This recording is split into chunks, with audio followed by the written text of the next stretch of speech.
有一个查甫人会在社福团体内面做志工，趁经理者爱心发票的时阵呢，这2年来，把这4000多张得奖发票拢给暗藏起来，趁上百万。法官认为讲，伊甲这民众的善心变做是家己的金库，伊照公益侵占罪，改判刑1年8个月，那这换的钱呢，全部拢爱讨倒转来。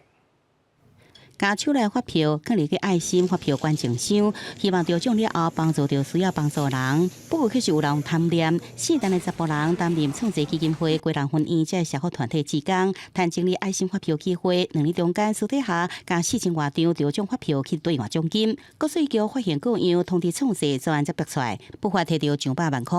发生这样的事情，我们也觉得很遗憾。针对发票的整理流程啊，还有兑奖的机制啊，保管的方式呢，我们就是在做出一些更严谨的防范措施。创济基金会表示遗憾，强调未来会严格控管对奖的流程，别干那让一个志工家己一项作业。法官是认为讲，4代的查甫人行为非常不可取，当判1年8个月，并且对缴这上百万不法摕到的钱。因为一般的这个侵占啊，法定刑的话是5年以下，这一种所谓的业务上或者是公益的这种的话是1年以上7年以下，它的罚金的部分也比较高，也是可以罚到150万以下的罚金。所以，上刑法内底侵占罪包含一般侵占、公益侵占等。一般侵占上当会使判处5年，也若是干涉公益，有必要严加阻止，上当也会使判到7年。以防不法之师，甲民众善心当作家己的私利。